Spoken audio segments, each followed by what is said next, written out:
안녕하세요. 건축사와 함께하는 명품 주택 체험하우스의 지성현 건축사입니다.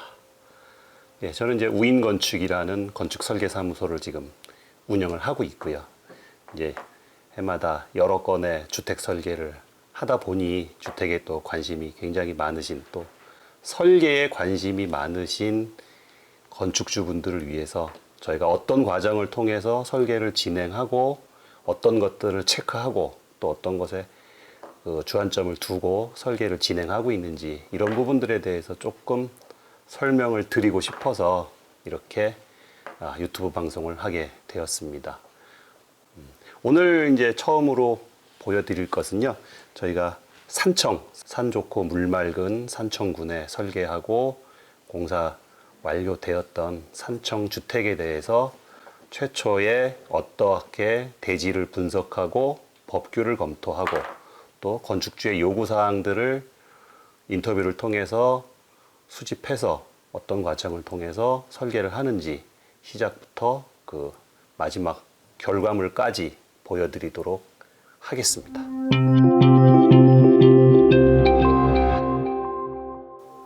네, 처음에 저희가 이제 건축주분한테 대지를 의뢰를 받으면은요, 제일 먼저 해야 될 일이 이 땅에 건축이 가능한지 또는 안 되는지, 또 가능하다면 얼마나 어떻게 가능한지에 대한 법규를 먼저 분석을 해야 되고요. 그 다음에 주변에 도로는 있는지, 이웃집은 어떤 관계인지, 땅은 높은지 낮은지, 어디가 잘 보이는지, 이러한 대지에 대한 분석도 진행을 하게 됩니다. 네. 그래서 최초에 먼저 해야 될 것은 대지의 지번을 받으면 저희가 정부에서 제공하는 토지 이용 규제 정보 서비스라는 사이트에 접속을 해서 대지에 대한 제반 사항을 먼저 알아보게 됩니다. 그러니까 여러분들도 인터넷에 토지 이용 규제 정보 서비스라는 데 들어가셔서 자기 대지의 지번을 입력을 하시면 대지의 기본적인 사항들이 나오게 됩니다. 이것을 확인하셔서 혹시 땅을 지금 구매하시려고 하신다면은 뭐 부동산 사무소에서도 알려주시겠지만 기본적으로 한번 찾아보시는 것도 많이 도움이 될 것 같습니다. 네.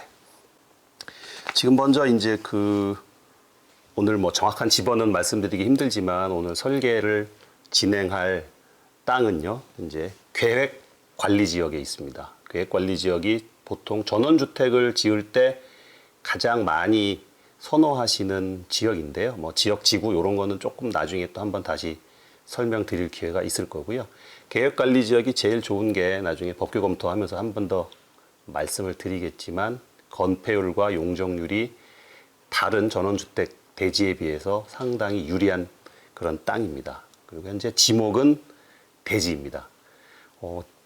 이제 여러분들이 지역, 지구, 지목, 뭐 이제 어려운 전문 용어들이 많이 나오는데요. 지역은 건폐율이나 용적률, 지을 수 있는 건물에 대한 규제 같은 것들이 있고요. 또 지목은 이게 이제 집을 지으려면 대지 또는 공장용지, 잡종지 이렇게 세 군데 건축이 가능한데, 예, 그런 가장 건축이 좋은, 하기 쉬운 땅이 이 대지입니다. 그게 아니고 농지나 임야인 경우, 농지는 농지 전용, 또 이제 임야인 경우에는 산지 전용과 같은 별도의 인허가 절차를 통해서 건축 가능한 대지로 변환하는 작업이 필요합니다. 오늘 검토할 땅은 다행히 계획관리지역의 대지 이렇게 되고요. 대지 면적이 약 70평 정도 됩니다. 그렇게 크지 않은 땅이긴 한데, 뭐 계획관리지역이 건폐율에서 여러 가지 좋은 점이, 장점이 있기 때문에 70평 대지에도 작지만 알찬 주택을 설계하고 시공할 수 있습니다. 네. 현재 검토되는 땅은 동쪽에, 대지 동쪽에 6m 차량 도로가 있고요. 여러분께서 이제 대지를 보실 때 제일 중요한 게 접근 가능한 도로가 있느냐 하는 게 상당히 중요합니다. 최소 건축법상의 4m 이상의 도로에 접해야 되고요. 여기 같은 경우에는 이제 6m 도로라서 상당히 유리한 상황이고, 도로 폭이 모자르게 되면 저희 땅의 일부를 도로로 분할을 해서 내줘야 되는데요. 그런 경우에 대지 면적이 약간 줄어들기 때문에 그런 부분도 감안을 하셔야 됩니다. 예, 여기는 다행히 동쪽에 6m 도로가 있는 그 다음에 북쪽에 인접대지가 높고 남쪽에는 낮고 이런 계단식 대지라서 저희 쪽에서는 남쪽에서는 좀 조망이 유리하고 북쪽의 뒷집에도 피해가 적은 좀 유리한 땅이 되겠습니다. 그리고 동서방향으로 가로로 길어서 건물을 남향으로 짓기에 상당히 유리한 땅이 되겠습니다. 이게 이제 기본적인 법규에 대한 사항이고요. 예. 그 구체적인 법규의 각 숫자나 비율에 대해서 한 번 더 디테일하게 좀 검토를 하겠습니다. 먼저 계획관리지역인 경우에는 건폐율이 40%입니다. 그래서 대지가 약 70평인 경우에는 뭐 이제 건폐율에 대해서 자세하게 설명하면 그것도 굉장히 길어지겠지만요. 우선 간단하게 1층을 28평 정도까지는 지을 수 있다. 이렇게 이해하시면 좋을 것 같고요. 그다음에 용적률은 80%. 그러니까 대지 면적 70평에 80%니까 57평 정도까지 1, 2층 합계 또는 뭐 3층까지도 되겠습니다만은 합계 57평까지는 지을 수 있는 땅이다. 예, 이렇게 이해하시면 좋을 것 같고요. 그다음에 계획관리지역에 뭐 당연히 단독주택은 건축이 가능합니다. 이게 이제 대지에 우리 집을 그러면 1층은 한 28평, 전체적으로 57평 내외로 지을 수 있겠구나. 이 정도 이해하시면 좋고요. 그 다음에 단독주택 가능하다. 그 다음에 이제 건축법에 여러 가지 체크해야 될 사항 또 반영돼야 될 사항들이 있습니다만은 계획관리 지역에는 또 대지 안에 저희가 이제 서울 시내나 이런 데 같은 경우에는 일정 면적의 조경이 의무화돼 있지만 다행히 계획관리 지역에는 조경도 면제가 됩니다. 그래서 따로 식수나 이런 건 제가 개인적으로 하는 건 좋지만 법적으로 규제 사항은 없습니다. 그 다음에 이제 제일 여러분들이 관심 갖기도 하고 어려워하시는 부분이기도 한데요. 대지 안에 공지라는 규정이 있습니다. 이것은 건물이 너무 바짝 붙어 있어서 옆집 간에 분쟁이 일어나거나 화재 시에 탈출이 어렵다거나 하는 것들을 규제하기 위해서 대지에서부터 대지 경계선에서부터 건물을 일정 거리 띄어서 짓도록 하는 규정인데요. 요거는 각 지자체마다 조금씩 다 다릅니다. 그래서 저희가 설계할 때 꼭 해당 지자체의 건축 조례를 확인을 해서 대지 안의 공지를 꼭 체크하고 진행을 합니다. 여기 산청군 같은 경우에는 단독주택의 경우에는 특별한 대지 안의 공지에 대한 규정은 없고요. 단지 민법상으로 인접대지 경계선에서 저희 건물을 50cm 띄어서 짓도록 하는 규정만 있습니다. 그래서 건물을 대지 경계선에 최대한 붙여서 지을 수 있는 그러한 땅이 되겠습니다. 또 하나는 이제 저희가 뭐 사실 전원주택에는 여기는 뭐 땅이 70평이지만 대부분 땅이 크다 보니까 주차에 대해서 크게 어려움이 없습니다만은 이 경우에도 어쨌든 이제 주차장을 법정 주차 대수를 확보를 해야 돼서 산청군 주차장 관련 조례에는 단독주택인 경우에 50제곱미터를 초과하고 150제곱미터를 미만인 경우에 주차 한 대를 적용하도록 돼 있어서 저희가 지금 아까 말씀드린 이제 30평 내외의 주택을 지으려면은 주차는 한 대가 필수적으로 필요한 그런 법규 검토가 되겠습니다. 네, 여기까지가 가장 기본적인 어떻게 얼마만한 집을 지을지에 대한 법규 검토 사항이 되겠습니다.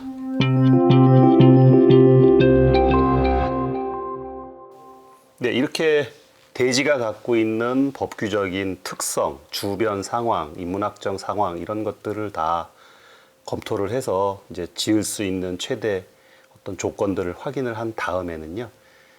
그럼 구체적으로 어떤 집을 어떻게 지을지에 대해서 집을 짓고자 하시는 건축주와 인터뷰를 하게 됩니다. 그러니까 어떤 집을 원하시는지, 어떤 규모의 몇 층짜리, 어떤 스타일을 원하시는지 등등을 인터뷰를 통해서 원하시는 모양을 좀 잡아 나가게 되는데요. 저희는 이걸 이제 설계 요구사항의 확인 뭐 이런 식으로 표현을 합니다. 이 산청주택은 은퇴를 앞둔 노부부께서 이제 고향으로 돌아와서 한적한 전원 생활을 하고자 하셨던 집이고요. 이제 부부 두 분, 그다음에 이제 출가한 자녀들이 주말에 가끔 놀러 와서 뭐 손주도 데리고 요런 사항들을 어떤 이런 삶을 수용할 수 있는 주택을 설계를 해드리는 겁니다.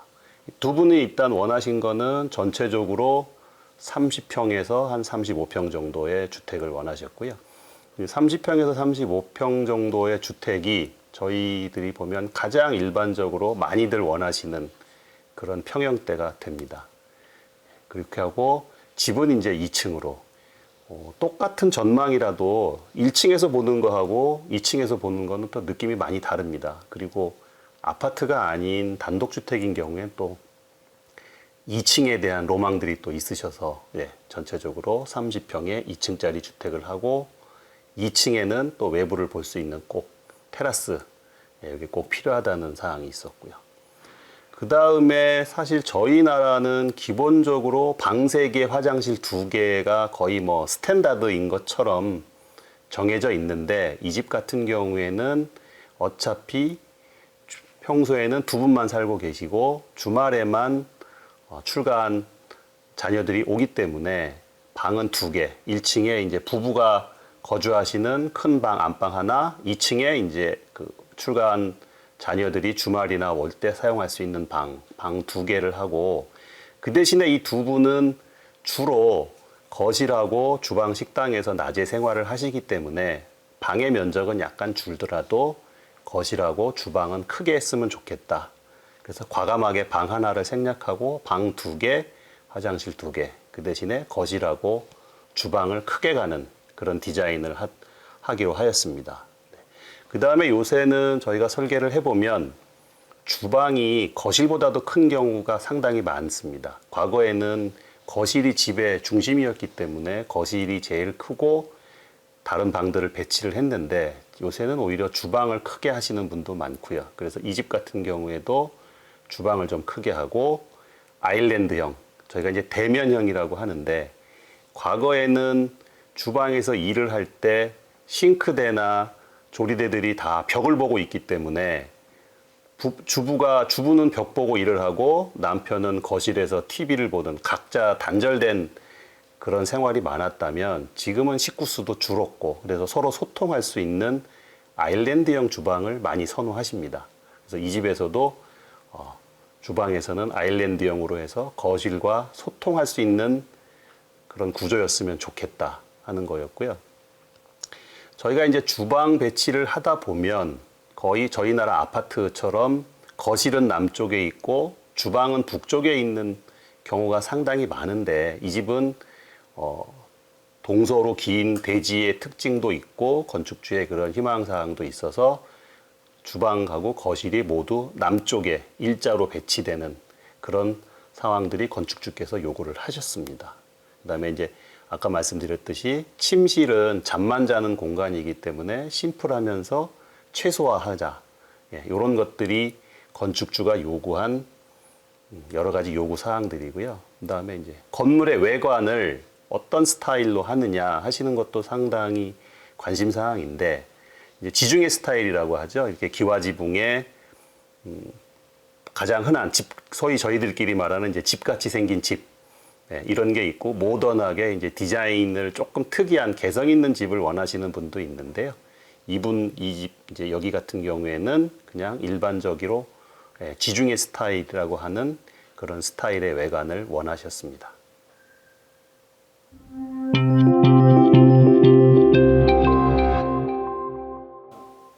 이렇게 정리되어 있는 건축주의 희망 사항을 가지고 이제 구체적으로 어떻게 집이 나오는지 한번 보도록 하겠습니다.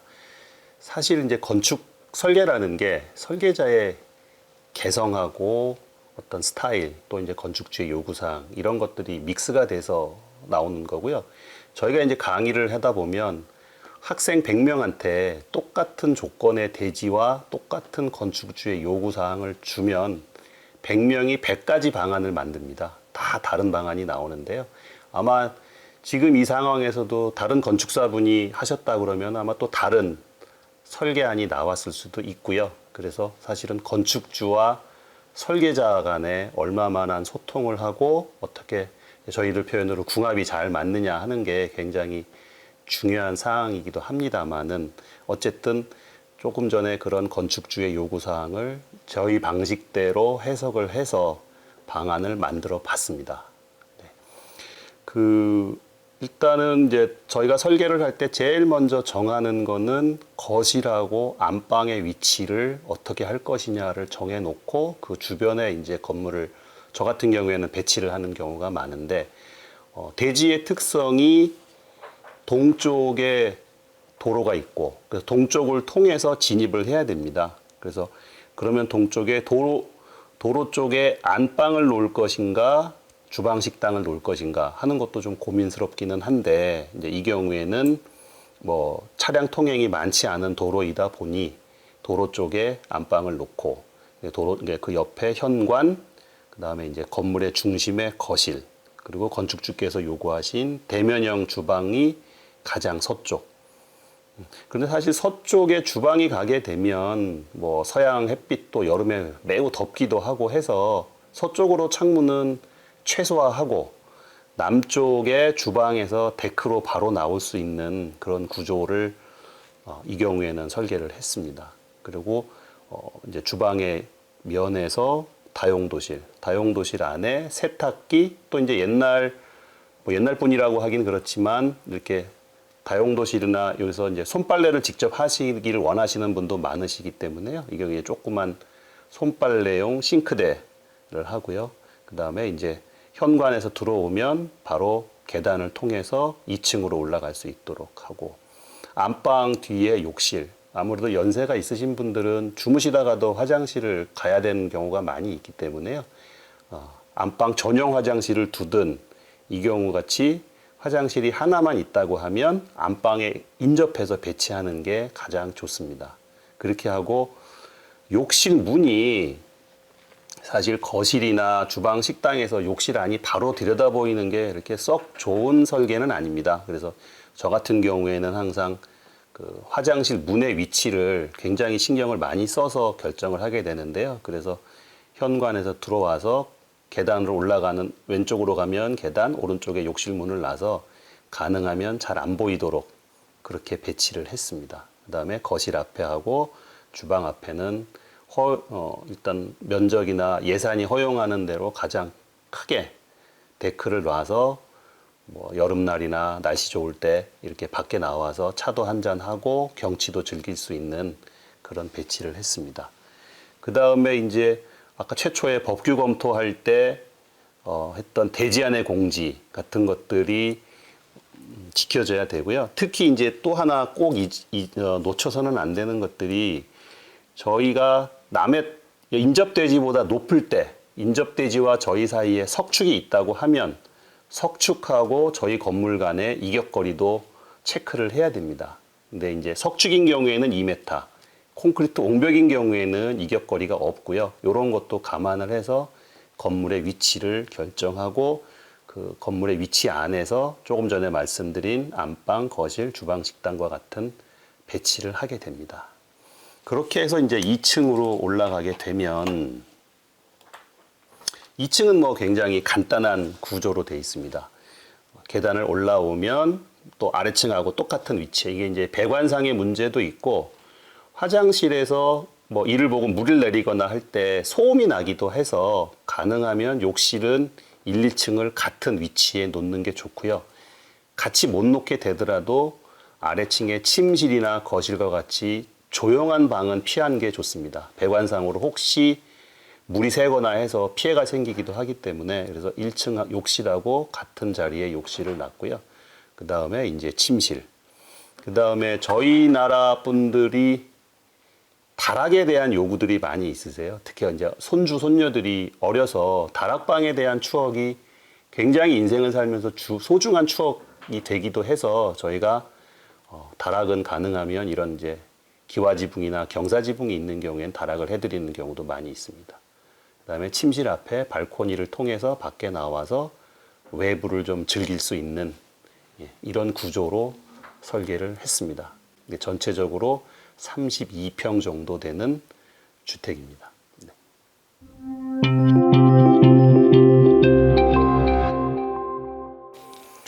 예, 이제 평면들이 다 완성이 되고 나면 이제 외관을 결정을 하게 됩니다. 외관은 저희가 보통 설계사무실에서 스케치업이라는 프로그램을 활용해서 3D로 모델링을 하게 되는데요. 스케치업 프로그램은 일반화되어 있어서 아마 직접 다운 받으셔서 집에서 해보실 수도 있는 그런 프로그램입니다. 외관은 결국은 평면이 입체로 바뀌는 과정에서 나오는 거기 때문에 평면의 결정이 제일 중요하고, 보시다시피 약간 경사로 올라가는 도로가 있고요. 동쪽 도로에서 마당 쪽으로 진입을 하게 되고요. 도로 쪽에 안방이 있습니다. 보통은 이제 동쪽에 저희가 침실을 동쪽하고 서쪽 중에 선택을 한다면 동쪽에 침실을 놓는 경우가 많고요.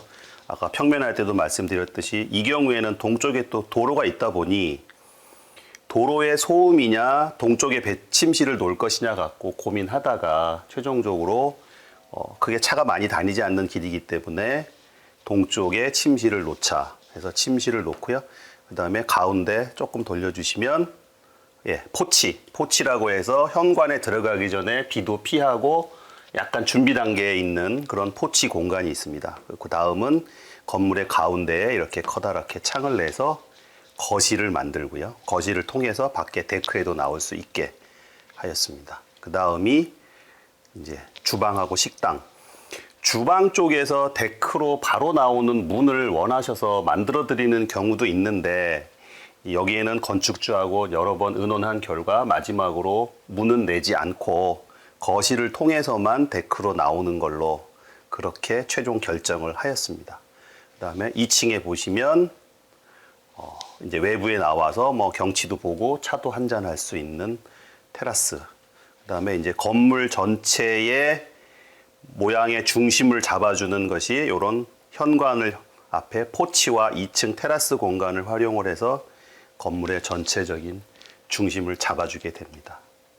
그렇게 해서 외관을 하고 나면 저희가 이제 실제로는 기와의 색깔, 또 이제 요거는 파벽돌인데요. 파벽돌의 색깔 같은 것도 이렇게 바꿔가면서 건축주분하고 같이 어떤 색깔을 좋아하시는지, 한때 지금도 그렇긴 하지만 또 흑백 톤을 좋아하시는 경우에는 좀 블랙 톤으로 해드리는 경우도 있는데, 여기 한번 벽돌 색깔을 한번 바꿔보면은요.